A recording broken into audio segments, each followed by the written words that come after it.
Father, we praise you, O God the Father. We praise God the Son, Jesus, and we praise the Holy Spirit, the God of all creation, loving Father, King of kings and Lord of lords. Your kingdom come, your will be done on earth as it is in heaven. Thank you, Father. Thank you for your grace, your mercy today. Thank you for keeping us safe the whole night so that we could be awakened, Lord, and we could experience again your love, your blessings, your provisions for this day. Bless this day, Father, the Sabbath day that you have made holy. Bless all the people who are here to listen to your word. Thank you, Father. Thank you, Father, for the opportunity to serve you right now, to deliver your word the way you want it to be. O Holy Spirit, be with me. Use me mightily as your mouthpiece. Not my words, but only your words that will come out from my mouth. And I pray and declare that your words will not fall to the ground void, but will impact the hearts of every person in this worship hour. Father God, I pray for those who are ailing right now, Panginoon. I pray for your healings upon them, Father God. Extend your healing power to the relatives of each one present here right now. I pray for physical, mental, emotional, and most of all, spiritual healing for you. For you are the greatest healer, the Jehovah Rapha. Father God, I pray that you hasten the footsteps of those who are coming. Bring them safely here so that they would hear your word, Lord, and learn, Lord. And I declare that everyone would have an open heart and an open mind to receive your words. And once they receive it, it will have an impact on their lives, and they would have a changed lives. We bless your name, we glorify your name. In Jesus' mighty name we pray. Amen and amen. Okay. A blessed and wonderful Sunday sa inyong lahat, no? Maraming salamat po sa inyong pagdalo, sa pagtugon ninyo sa panawagan ng ating Panginoong Hesukristo. Okay, sige, mag-settle down tayo. Ang bilis ng panahon, ano? September na. Today is September 3rd, and naalala ko, today is the wedding anniversary ng aking parents. No? Pero wala na sila, deceased na. September 3 sila. Okay. Sino nakatulog mabuti? Hindi ba kayo binulabog ni Jose Marichan? Okay. Praise God. Praise God. Okay. So, pwede bang malaman ko sino mga first-timers ngayon in this house of worship? Pwede. Kaway-kaway lang po. Dito. Kaway. Ayun. Praise God. Dito po. Dito. Wala. Yeah, praise God. Yeah, good job. Doon po, sa kabila. Okay. Sige, welcome po. Sa mga hindi po nakakakilala sa akin, nandiyan po ang pangalan ko sa projection. My name is Pastor Mualdo Lihe, or Pichi for short. Together with my wife, si Pastora Jane, and accompanied with our associate pastors and church leaders, we were tasked to advance the kingdom of God here in Pulumulok and beyond Pulumulok pa rin. So we welcome you to this hour of worship kay God. Okay? So, today is the first Sunday of September, and yung nakaraang first 2 months, naalala nyo, we talk about the Beatitudes, yung 8 Beatitudes, no? And then after that, we talk about the salt and the light, di ba? So, grabe, for 2 months. This month, we are still in Matthew chapter 5. Haba ng Matthew chapter 5, talagang hinihimay-himay natin. Okay? So, but this time, no, tatapusin natin. Tingnan ko how far I can go with chapter 5. So, bakit? Kasi in the Christian life, we are all called to follow the law of God. If you really claim sincerely that you are a child of God. Again, we are called to follow the law of God. In fact, no, sa book of Matthew na sinabi ko, no, si Jesus has been laying out what a follower of God looks like. Okay?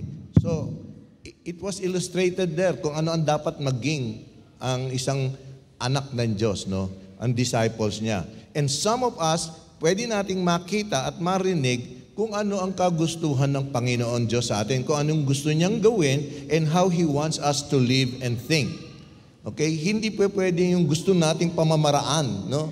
So we're going to see in today's passage that Jesus doesn't relax the standard for God's law. For God's law at all. No? Hindi niya i-adapt sa kagustuhan niyo. Akala, ibababa niya yung bar? Hindi. Kung ano yung standard ni Lord, dapat sumunod tayo ron sa standard ni God. No? So, He clarifies that we are called to ultimate righteous living. But how can we possibly accomplish this? We will know later. So, what was the relationship between Jesus and the law? Natanong niyo na ba yun? Alam niyo, ako, every time I will read the Word of God, even I am a pastor now, every time I read the Word of God, nagkakaroon ako ng fresh revelation. And every time I listen to my mentor, no, meron tayong mentoring sa aming discipler, kay Bishop Joel, tapos sa mga meetings namin, sa conferences, we learn a lot. It's a never-ending learning life. No? So, kaya hindi natin pwedeng sabihin, ay leader na ako, ay pastor na ako, tapos na, we know everything. No. Hindi po totoo yan. You must get some feeding, some nourishment, no, from somebody higher than you. And God is using that person to deliver His message, His revelation to us. So, what was the relationship between Jesus and the law? Did He do away with God's 10 Commandments? Initsipwera ba niya? Sarili ninyo na yung sagot. Okay? Para malaman nyo mamaya kung ano yung sagot, did He then give a new commandment that replaced the laws? Okay? So, remember sa Sermon of the Mount, no? Jesus magnified the law. Pinalawig niya. Pinaintindi niya mabuti. No? Kung dati ganyan lang ang tingin ng mga tao sa batas ng Diyos, siya pinalawig niya. In-exemplify niya, no? So, Jesus further connects His teachings with the teachings of Moses in the Old Testament.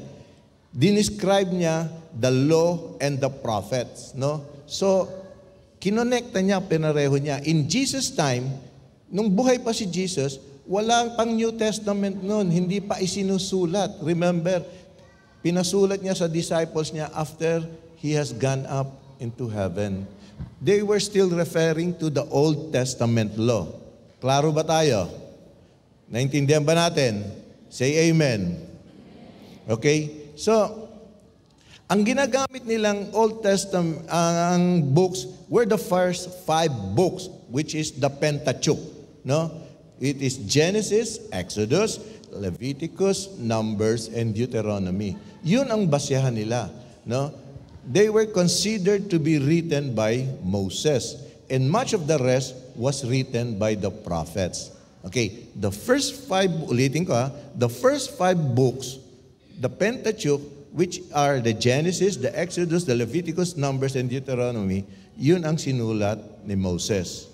And then, after na books na yun, yung mga remaining books in the Old Testament, sa mga prophets na yun. We have the major and the minor prophets. Okay? So, Jesus tells His disciples that He is not abolishing the law, no, but fulfilling what Moses and the prophets taught.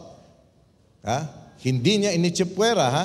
So, He makes clear that the professional law keepers have insufficient righteousness to enter the kingdom of heaven. Pinakita niya, yung mga law keepers, professional law keepers, hindi tama ang pagkaintindi nila sa batas na binigay ng Diyos. Nagdagdag sila, minaniobra nila. And who is He referring to? He was referring to the religious groups then, which sadly, no, evidently, meron pa rin ganito sa ating panahon. Binabaluktot pa rin ang salita ng Diyos. Hindi natin maintindihan kung ano ang merong takot sila sa Panginoon Diyos at nagagawa nila yun. Palagay ko, hindi sila talaga takot sa Panginoon Diyos.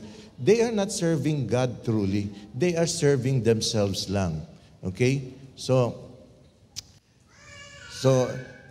he makes clear, he makes clear that professional law keepers have insufficient righteousness to enter the kingdom of heaven. Okay? So Jesus, he came to fulfill the scriptures, which point to him as God's promised Messiah. So isang purpose kung bakit pinanganak si Jesus dito sa mundo, na alam lang natin, ay dahil to save us, ang isa pang purpose nun is to fulfill the law.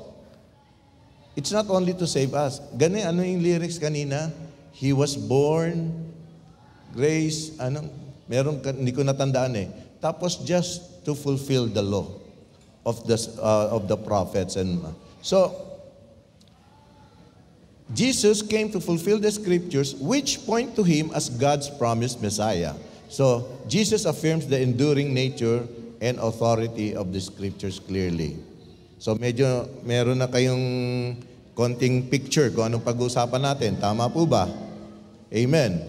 So, the title of our message today, the Word of God is Jesus, the fulfillment of the law. And may I please invite everybody to stand as we read the key text for this morning. Okay? It is from Matthew 5:17-20. Okay? All together. Do not think that I have come to abolish the law or the prophets. I have not come to abolish them, but to fulfill them. For truly I say to you, until heaven and earth pass away, not an iota, not a dot will pass from the law until all is accomplished. Therefore, whoever relaxes one of the least of these commandments and teaches others to do the same will be called least in the kingdom of heaven. But whoever does them and teaches them will be called great in the kingdom of heaven.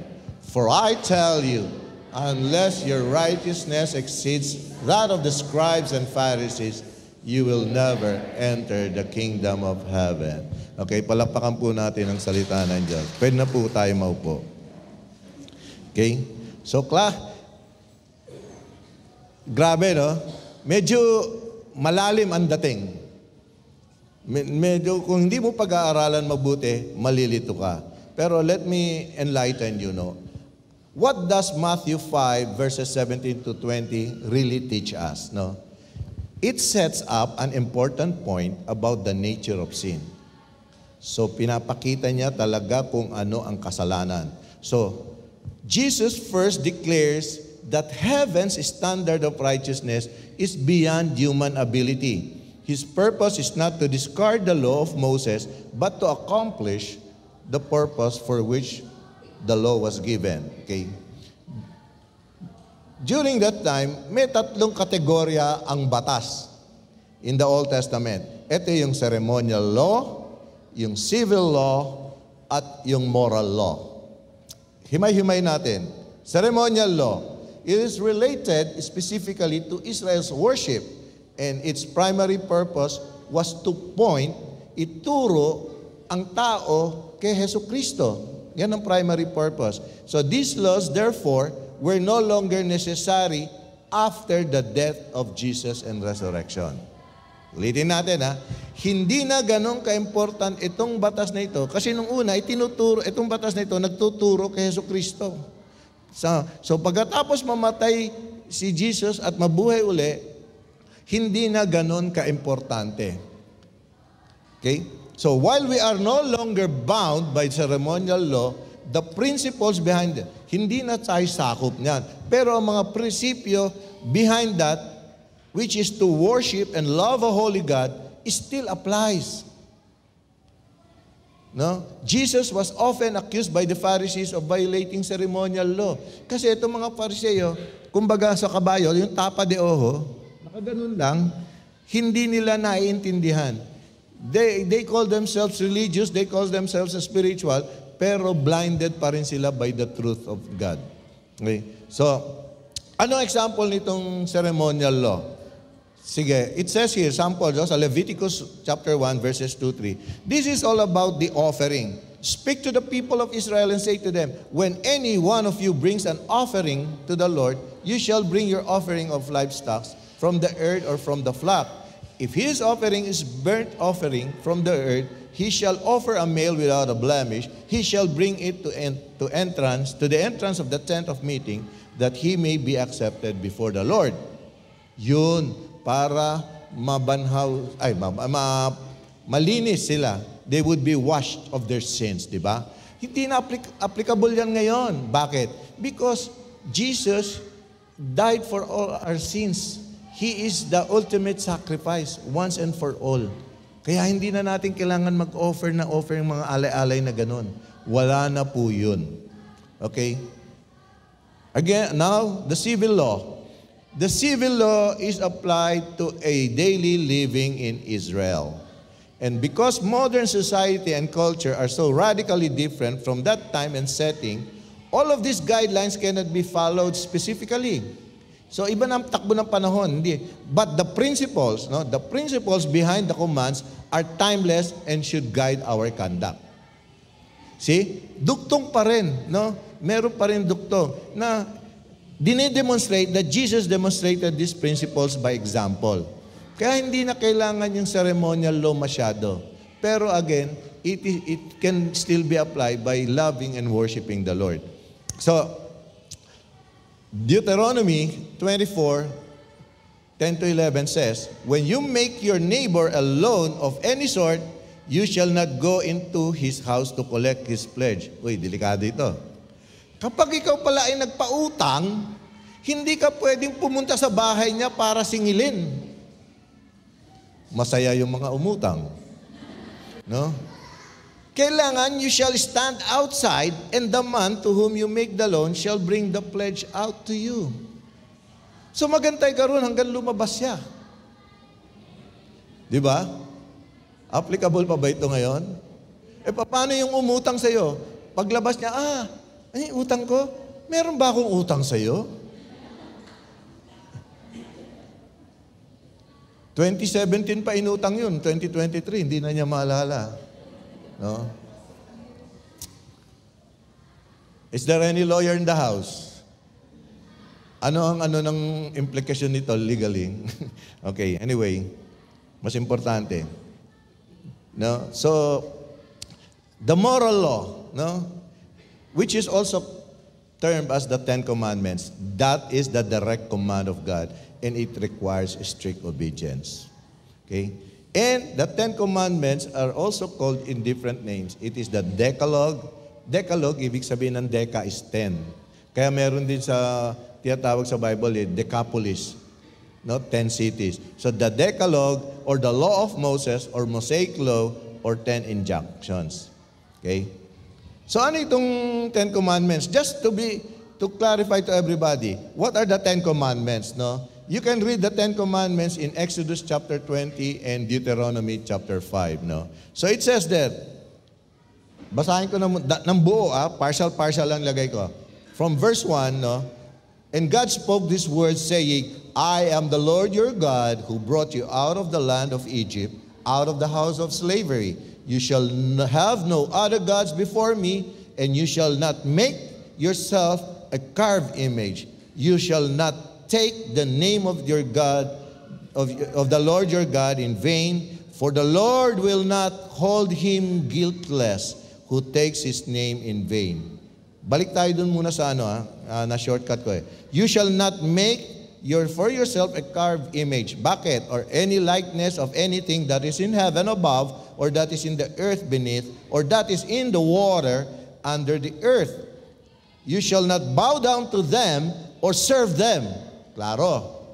Review niyan sa Exodus 20 and Deuteronomy 5. You shall not bow down to them or serve them, for I, the Lord your God, am a jealous God, visiting the iniquity of the fathers, yung kasalanan ng mga ama o ng magulang, on the children to the third and fourth generation. Kaya pag tayo nagkasala, mga magulang, yung anak natin, yung apo natin, yung apo sa tuhod, they will suffer, at apo sa talampakan.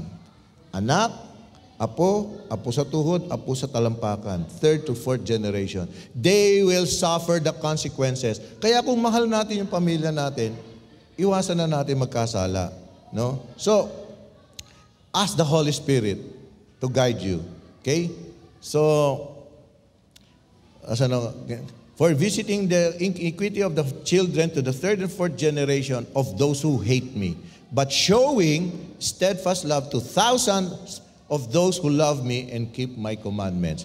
So pag sinunod natin siya, thousands pa, hindi lang four generations, no? So, you shall not take the name of the Lord your God in vain, for the Lord will not hold him guiltless who takes his name in vain. Ayan. Remember the Sabbath. Ayan, to. Maraming Kristiyanong guilty po dito. Mas inuuna po nila muna yung mga ibang aktibidades of the Sabbath day bago the Sabbath. No, sabi ito, remember the Sabbath day to keep it holy. 6 days you shall labor and do all your work. But the seventh day is a Sabbath day to the Lord your God. On it you shall not do any work, you or your son or your daughter, your male servant or your female servant, or your livestock, or the sojourner who is within your gates. For in 6 days the Lord made heaven and earth, the sea and all its that is in them, and rested the seventh day. Therefore the Lord blessed the Sabbath day and made it holy.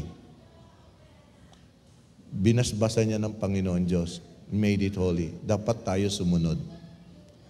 Sa panahon ngayon, sabi na, iba naman kasi nung panahon na, yes, I agree.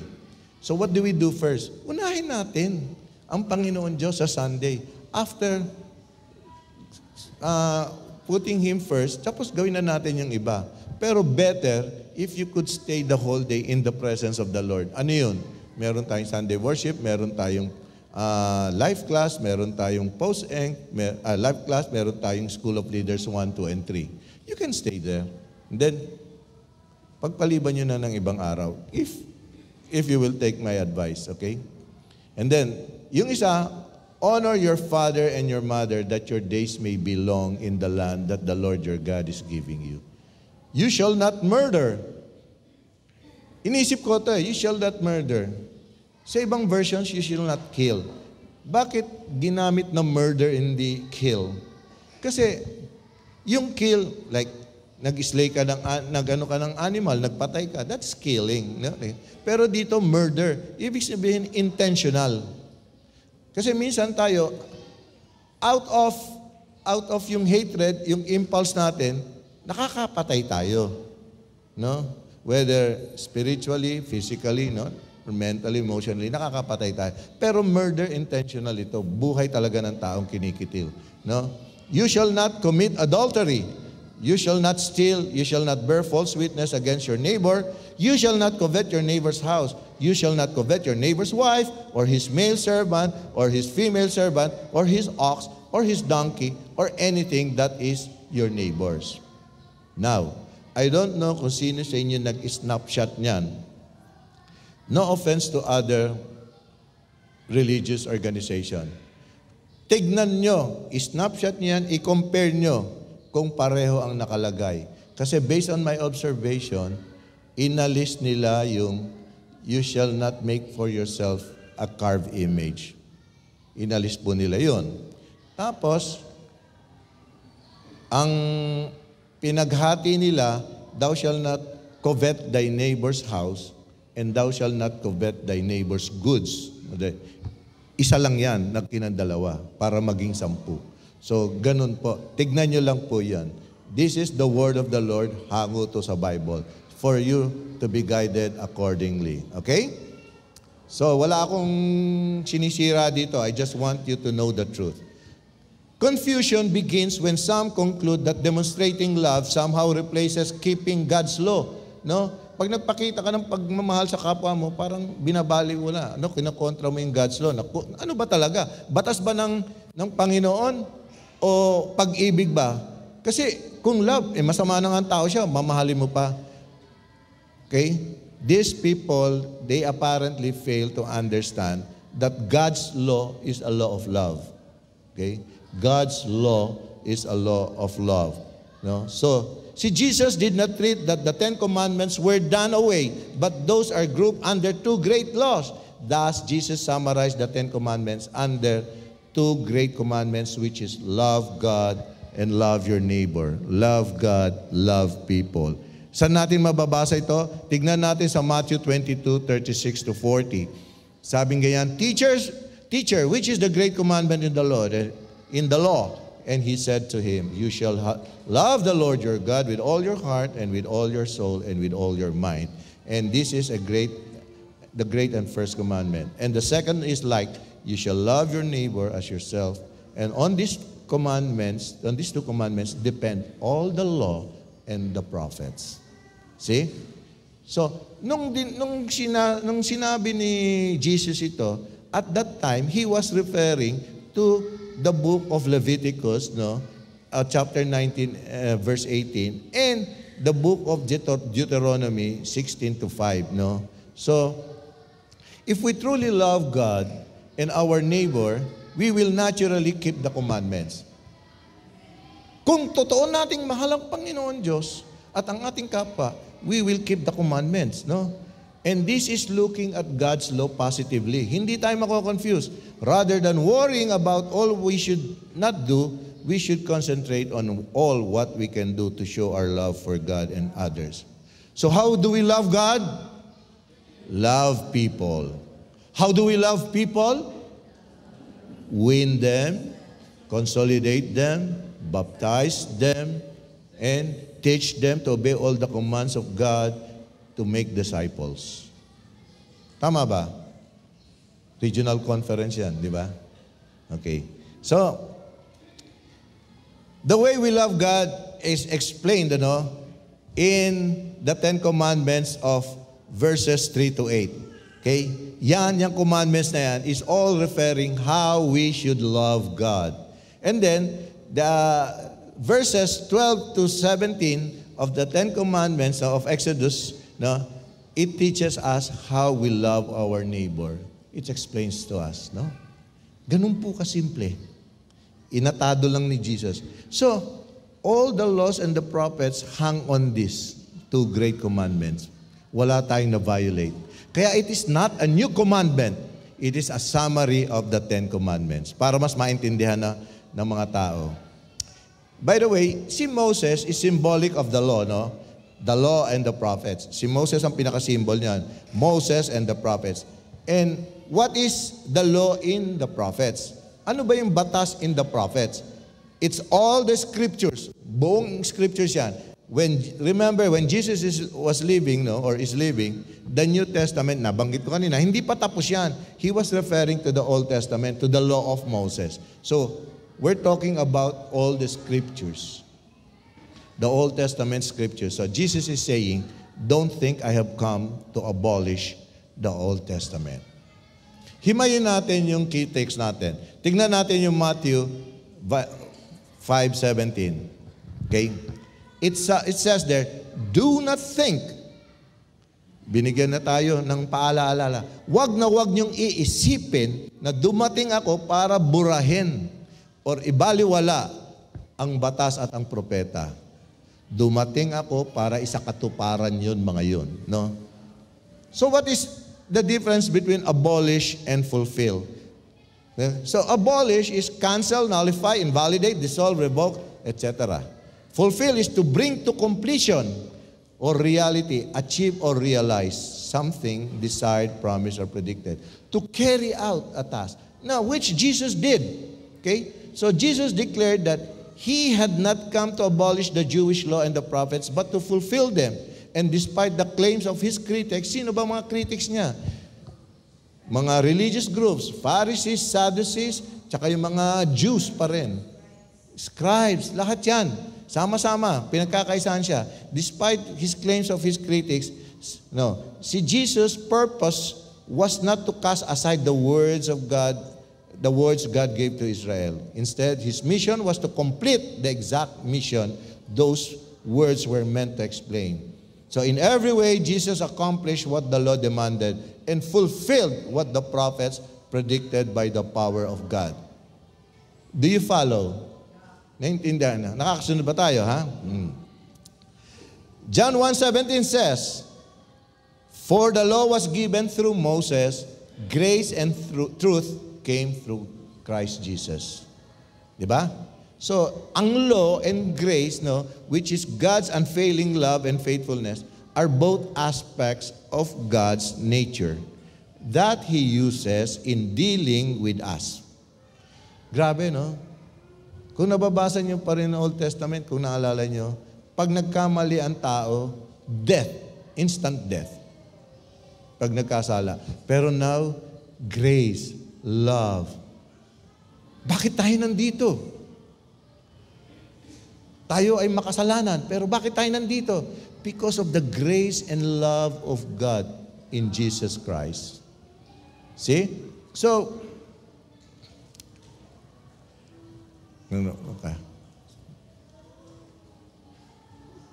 Wala ako. Law and grace, no, are the both aspects. Si Moses emphasized God's law and justice, while Jesus came to highlight God's mercy, love, faithfulness, and forgiveness. Moses could only be the giver of the law. Moses could only be the giver of the law. Pinagkatiwala sa kanya, steward siya, no? While Christ came to fulfill the law. Isinakatuparan. The nature and will of God are revealed in Jesus Christ. Rather than coming through cold stones, sinulat by the finger of God. Ang tablets are cold stones, no? God's revelation now comes through a person's life. As we get to know Christ better, our understanding of God will increase. It's not? Moses, kumuha ka ng bato.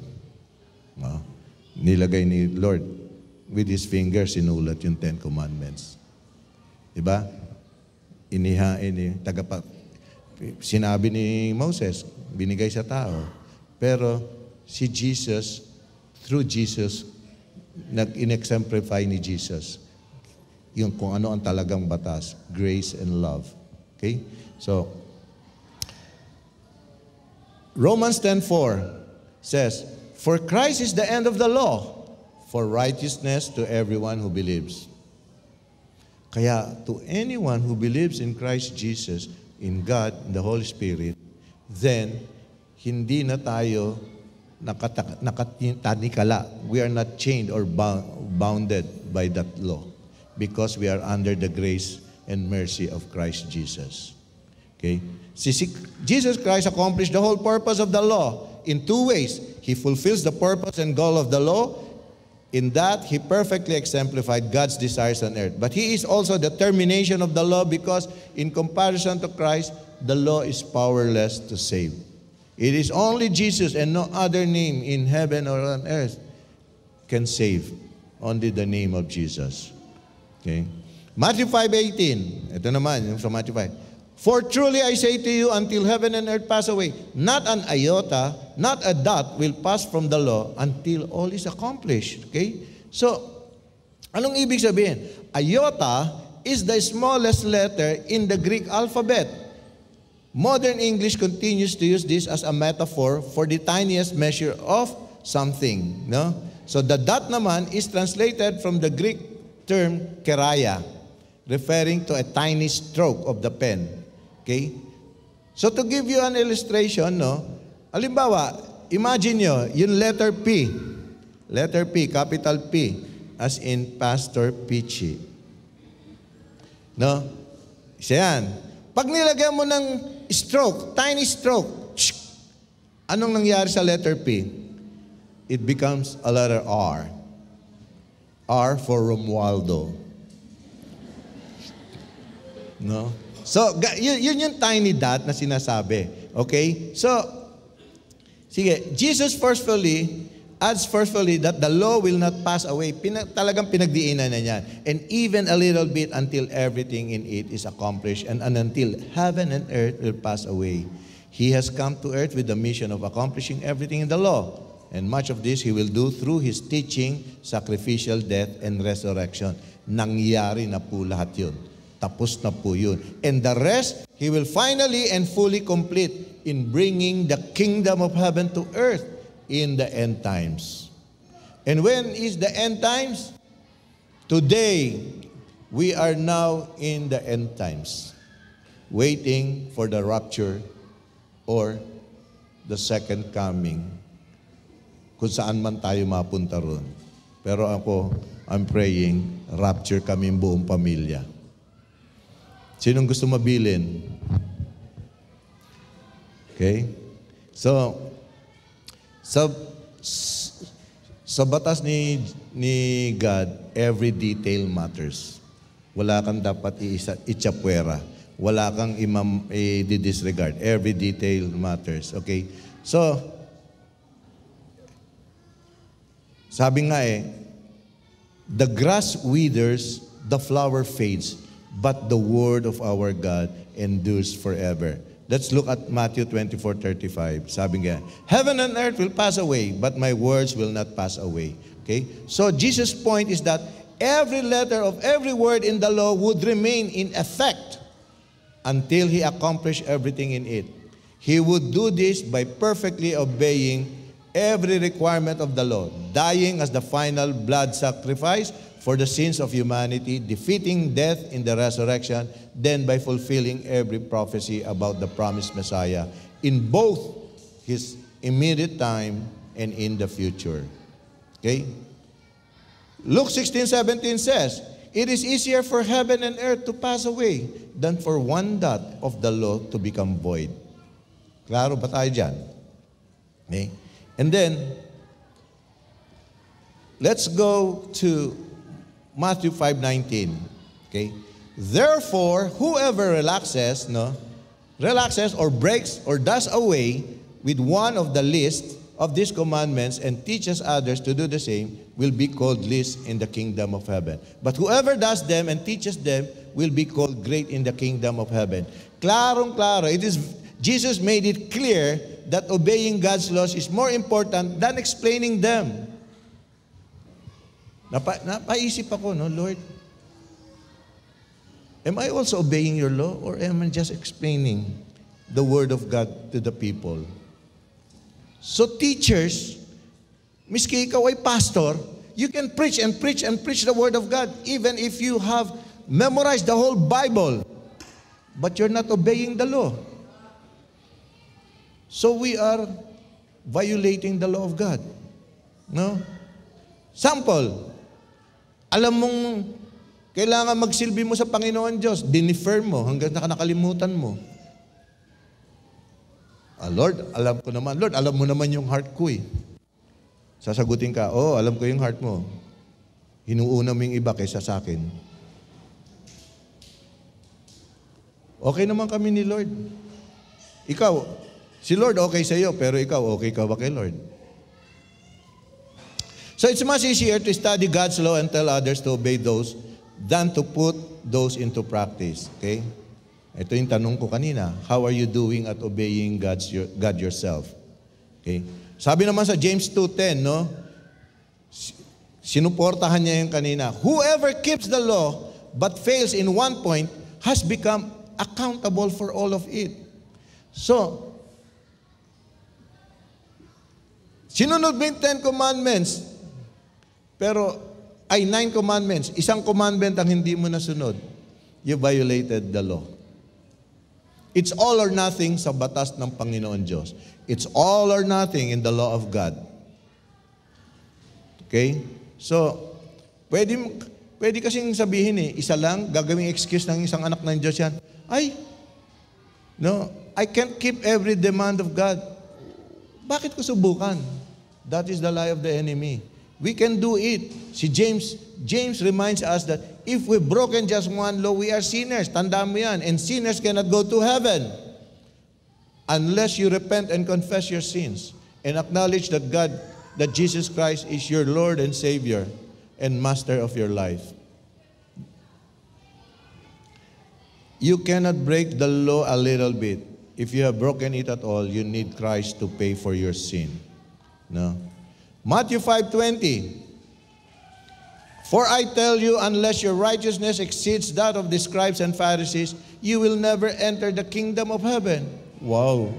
Lord, scribes and Pharisees, di ba itong mga religious groups, itong nagawa ng, pinatutupad nila yung batas, in fact, dinagdagan pa nila yung batas to the point that the people are burdened.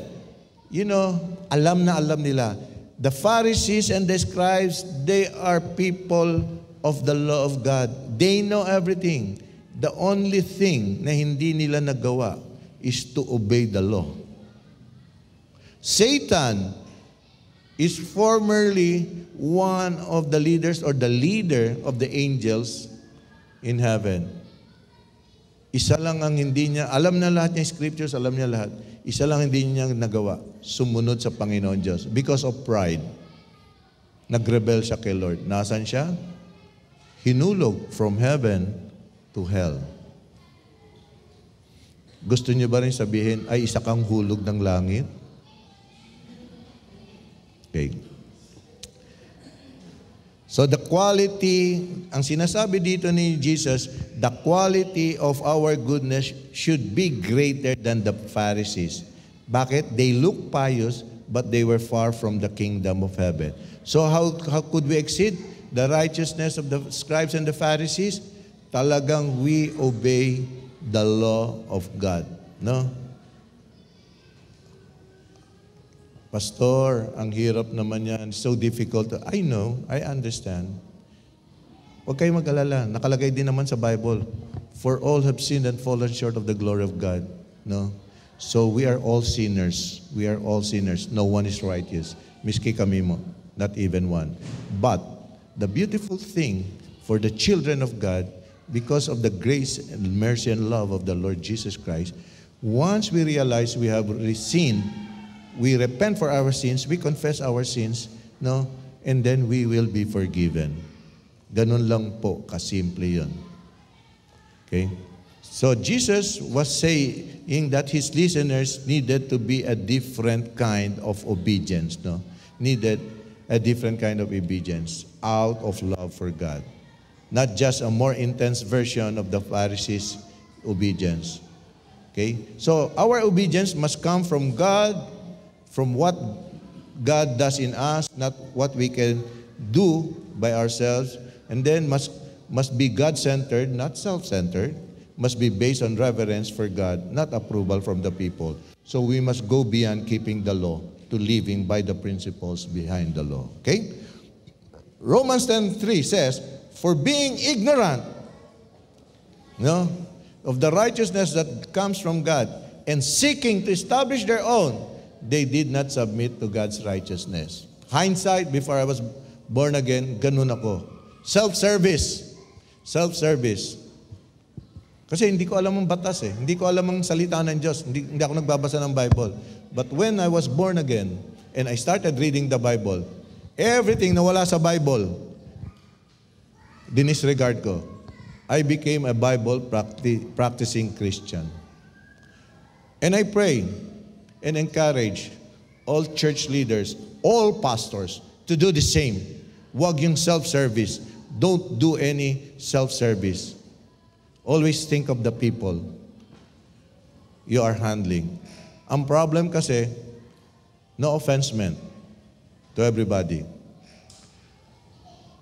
Not all pastors, not all church leaders are shepherds. Anong ibig sabihin ng shepherd? Sabi ni Jesus, I am the good shepherd. I lay down my life for my sheep. I know my sheep knows me. The sheep responds to my call, to my voice.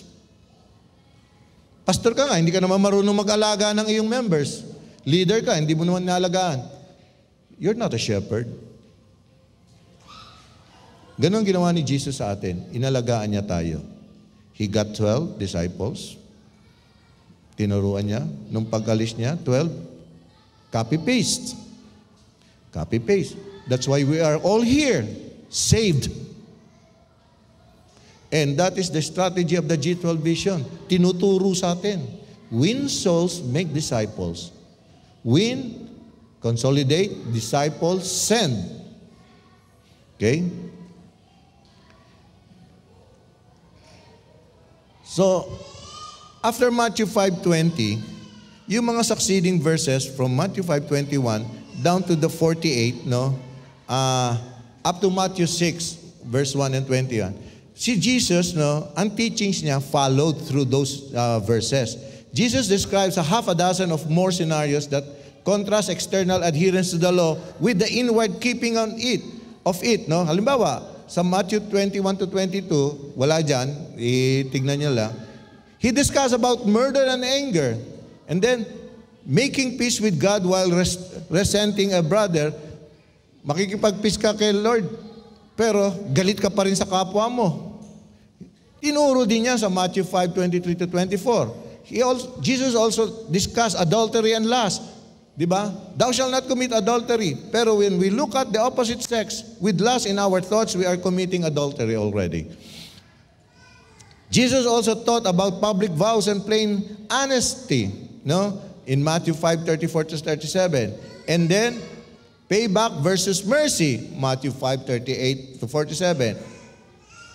And public shows of charity, prayer, and fasting in Matthew 6, verses 1 to 21. Di ba? Lahat yan, in-exemplify ni Jesus. Hindi lang itinuro, ginawa pa niya.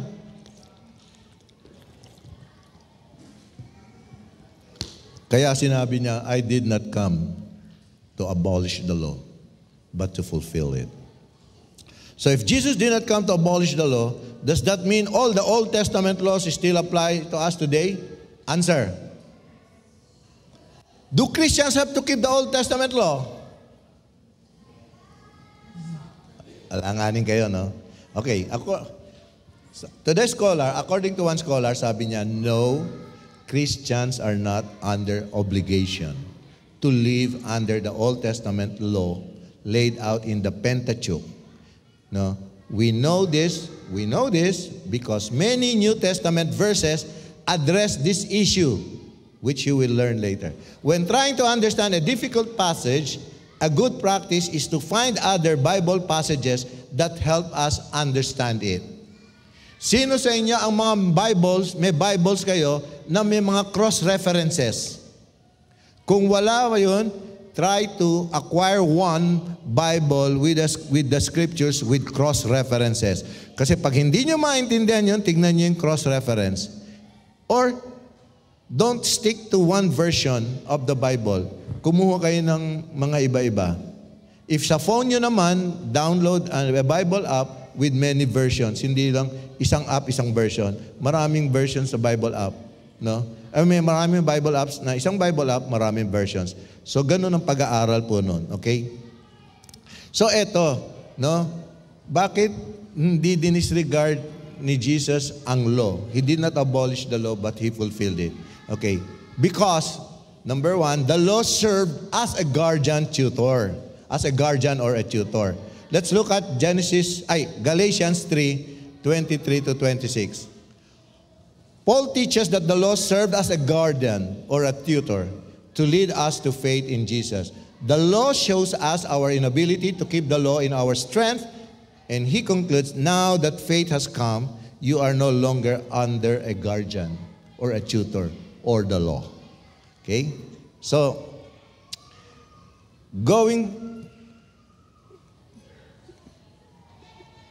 in Galatians 2:15-16 naman, sabi niya, we see that no one can be justified by keeping the law because we all fail in our efforts to keep it.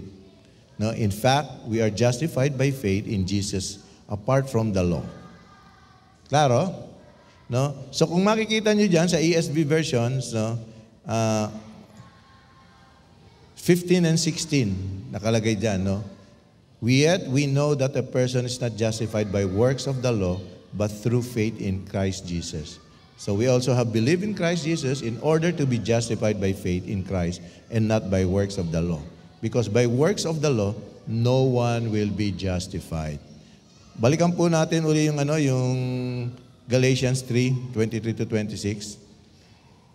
So verse 24, hinighlight ko dyan, the law was our guardian until Christ came, in order that we might be justified by faith, but now that faith has come, we are no longer under a guardian. For in Christ Jesus, you are all sons of God through faith. Nakukuha nyo? Nakukuha nyo ba yung message? Okay? No? So, Yes. Amen. Amen. Tama. Yeah. Exacto. Okay? So, in Romans 7:6, Paul states, we have been released from the law. No? So, but now we are released from the law, having died to that which held us captive, so that we serve not under the old written code, but in the new life of the Spirit.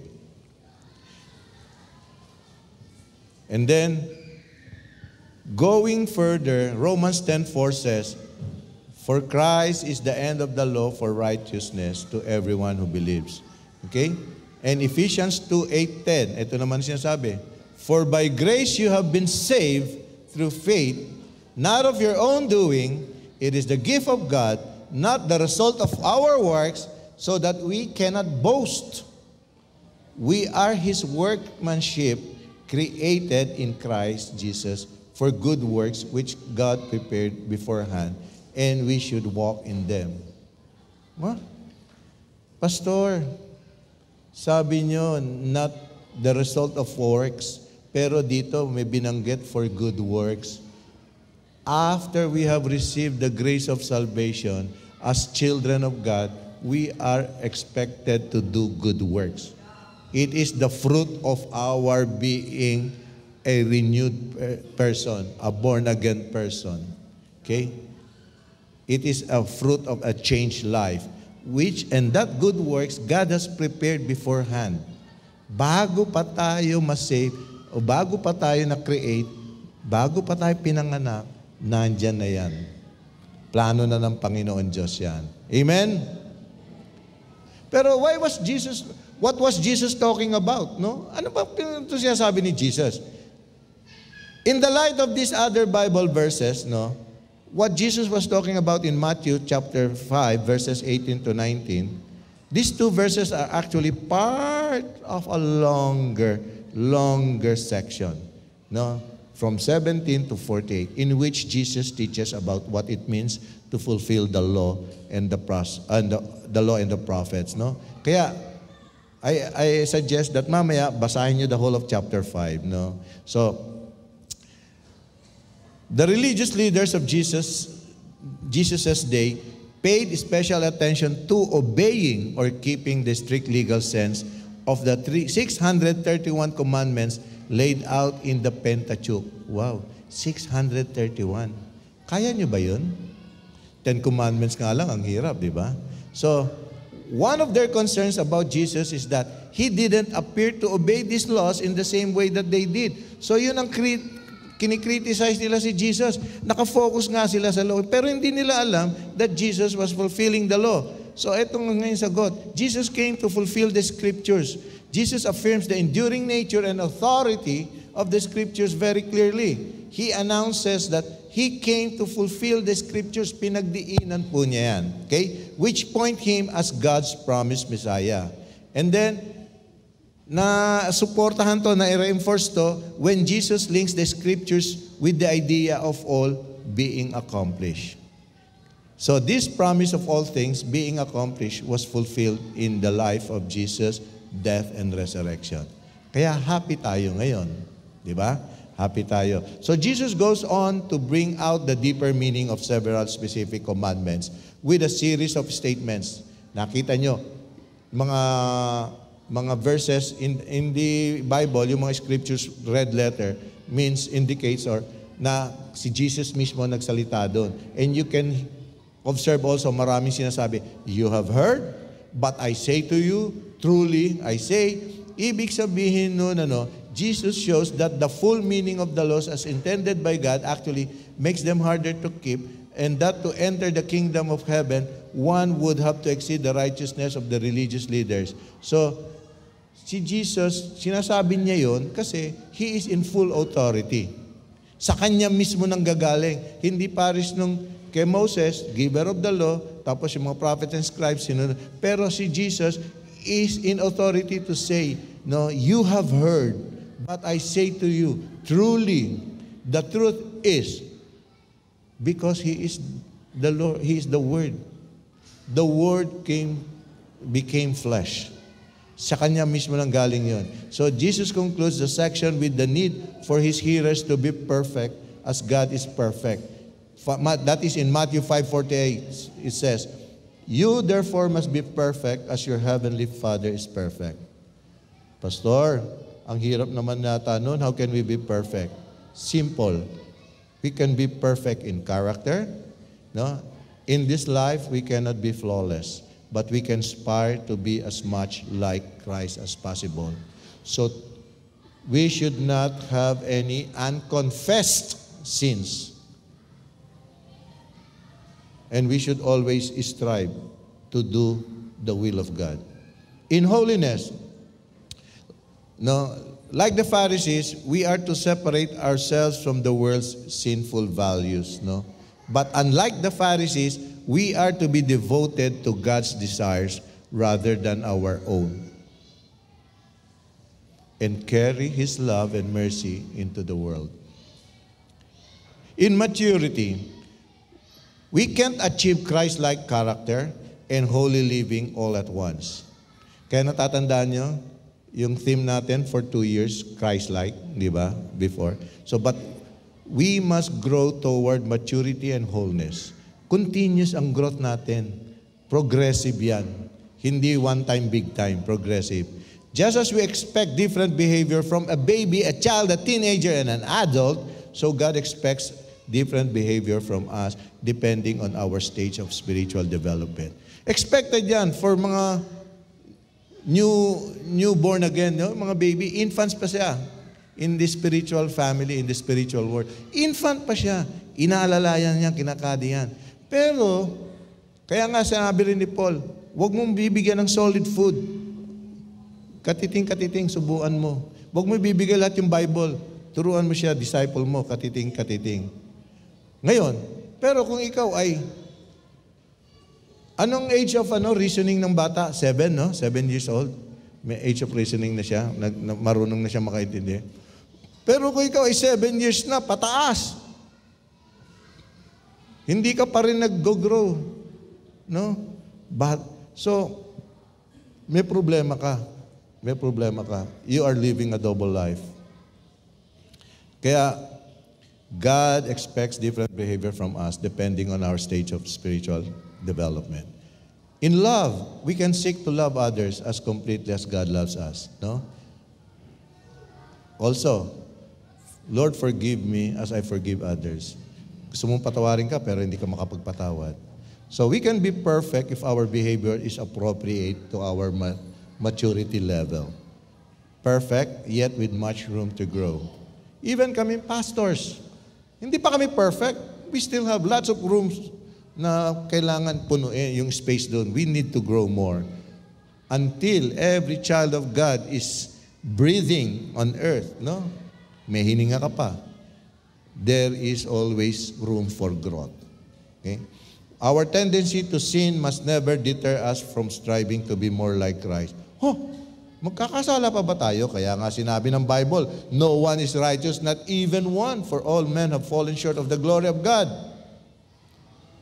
Ay kung di totoo yun, di pinasinungalingan natin ang salita ng Diyos, we are all still sinners until we have received our glorified body at nasa langit na tayo.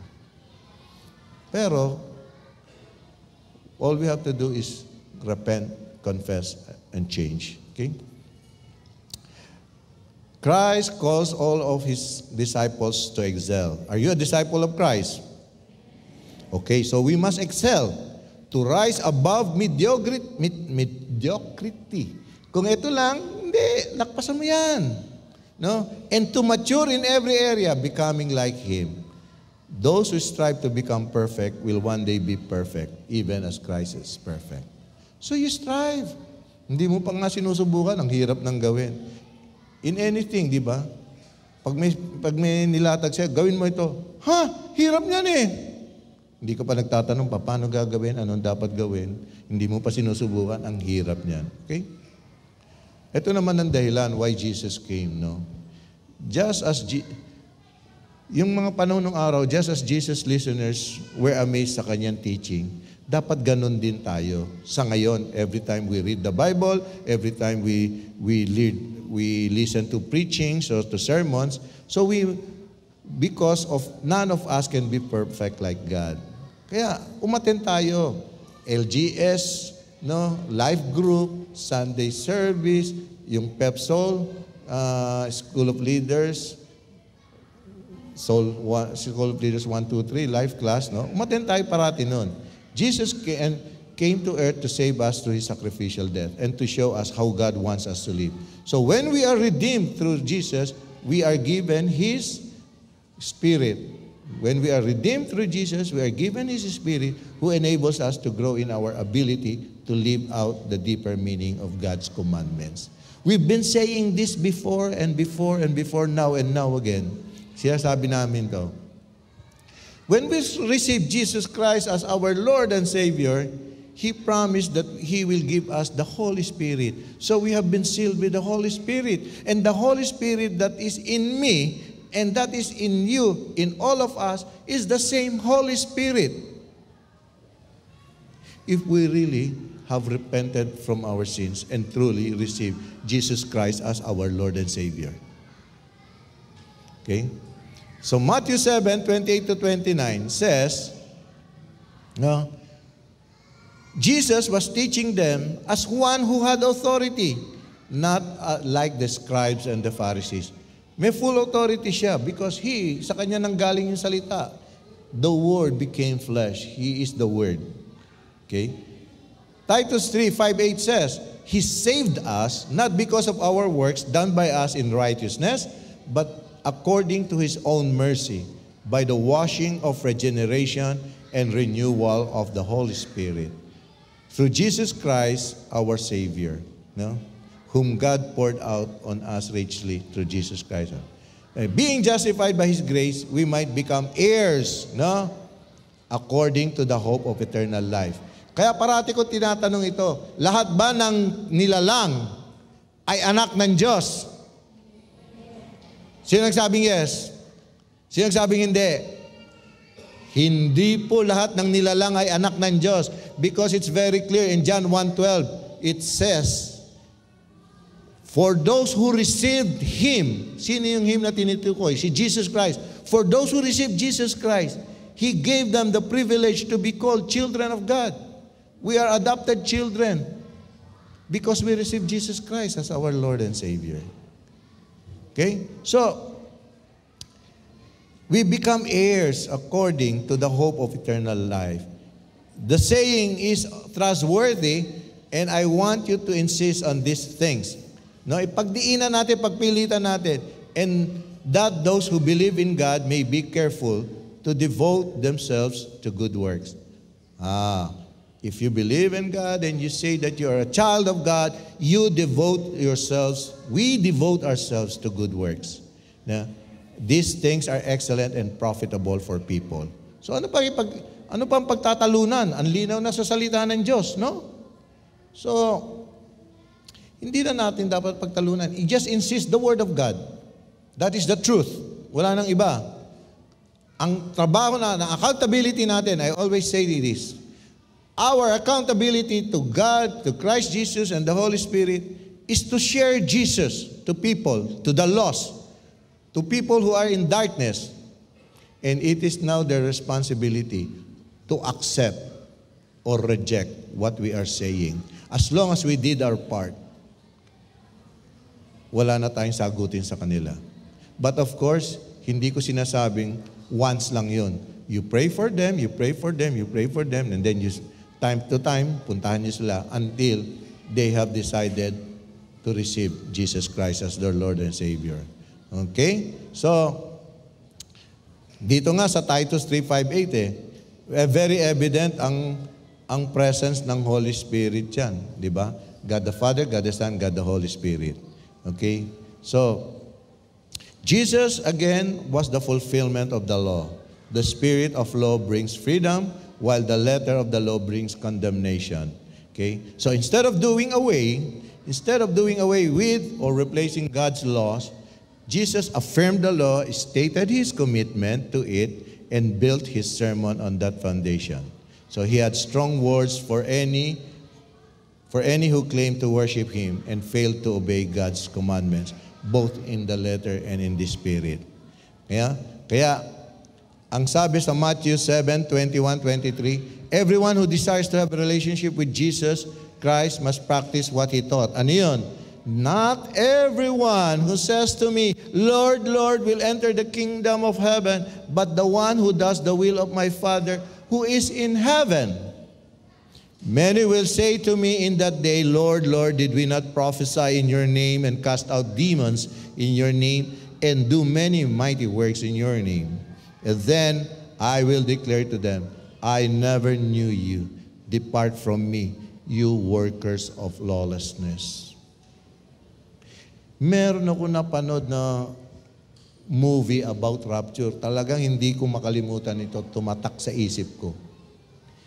A pastor preaching to his congregation the Word of God. Marami siya napadala sa cross. Pero nung nagka-rapture na, isa siya sa naiwan, nabilin. Bakit? Ang galing niya magturo, ang galing niya mag-evangelize, ang galing niya magsalita. Sabi nga niya, I have brought so many people to the cross, but I have never gone to the cross. Hindi niya isinabuhay ang salita ng Diyos. Practice what we preach. Let's be a good example, a living example. So throughout the ministry of Jesus Christ, He taught the importance of God's commandments. Kaya Christ said in Matthew 19:17, why do you ask me what is good? There is only one who is good. If you would enter life, keep the commandments, meaning the eternal life. He made sure everyone knew, and He meant the 10 commandments by naming several of them in this passage. Binanggit niya lahat-lahat yun. This is about the rich man and about the rich man asking Jesus Christ how he could enter the kingdom of heaven.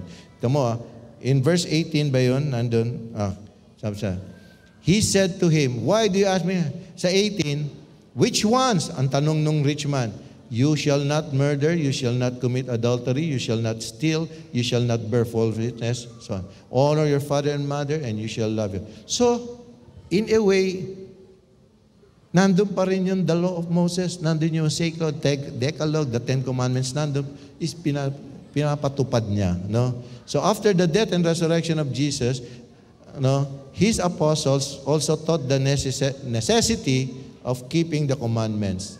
And that is what we're doing also. We are teaching you the importance of keeping God's word and living it out. Okay, John stated that keeping God's law is one of the identifying characteristics of a Christian. Okay? Now, by this, we know that we know Him if we keep His commandments. No? Sabi sa 1 John 2:3-4.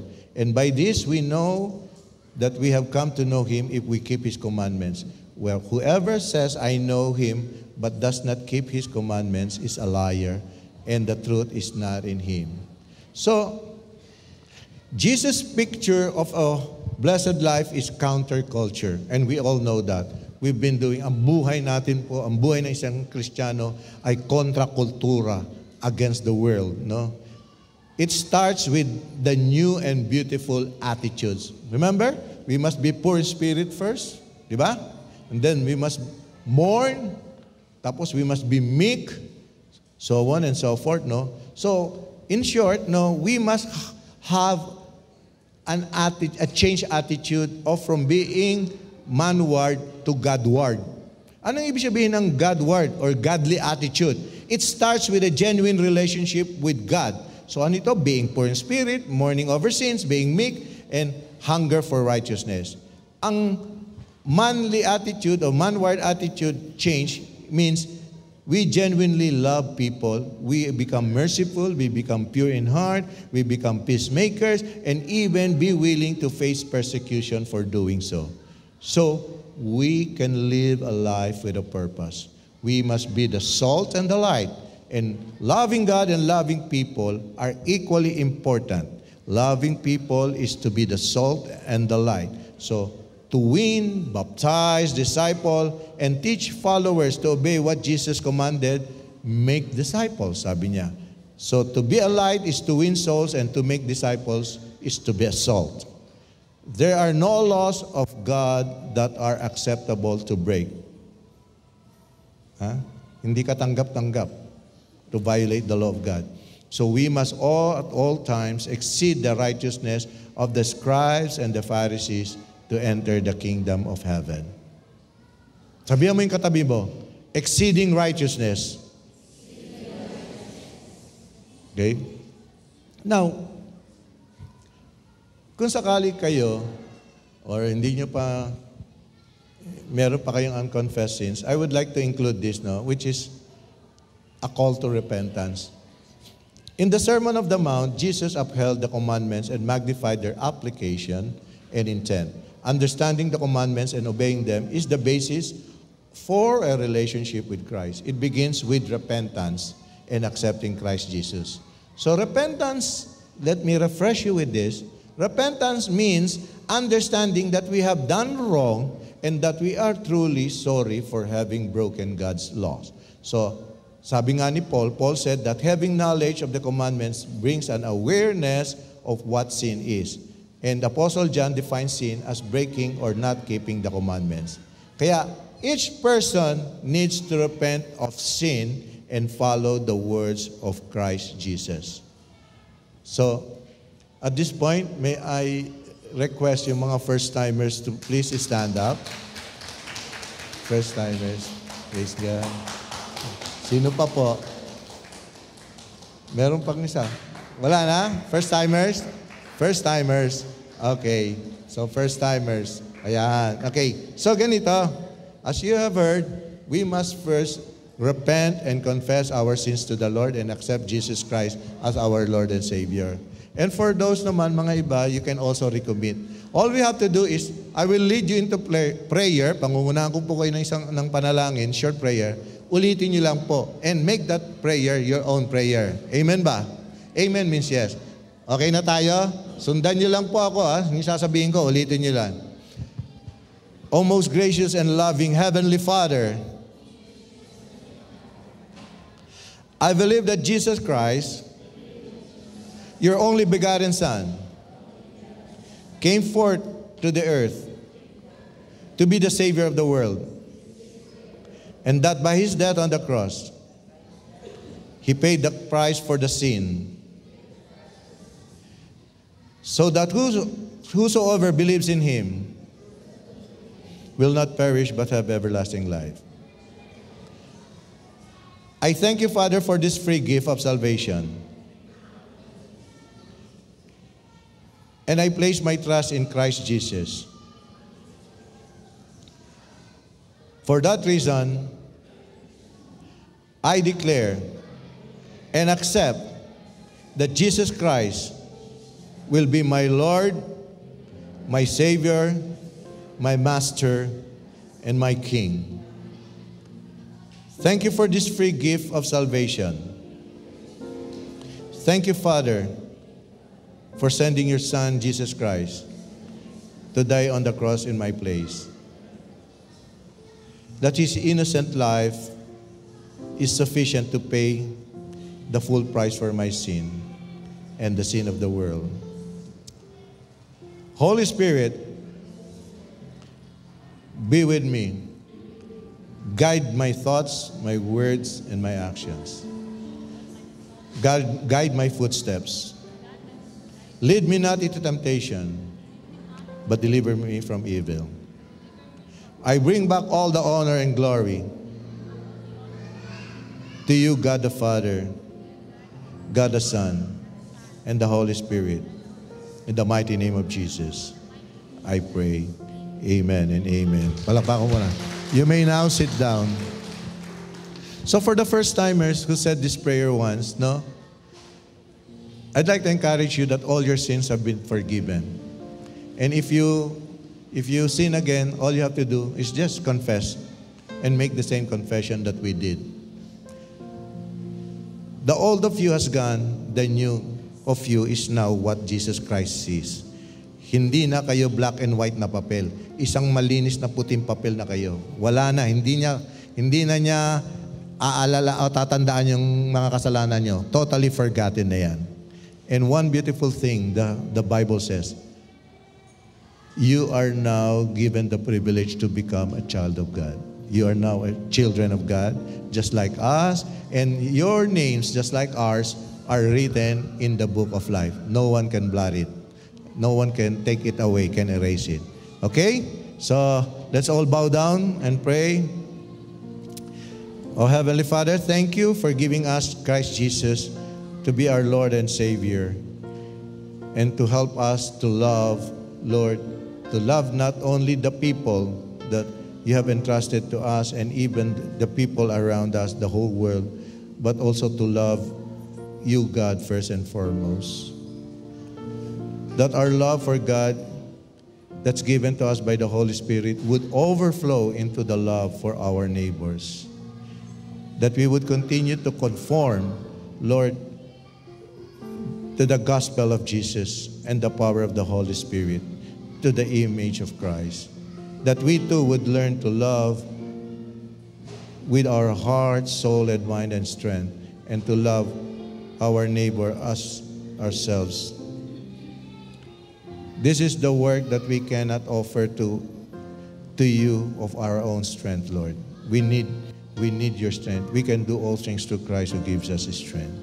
And this is the work that we are entirely dependent, and we look to you for grace to accomplish in us. This we pray in the mighty name of Christ Jesus. And all the children of God will say, Amen, amen, amen.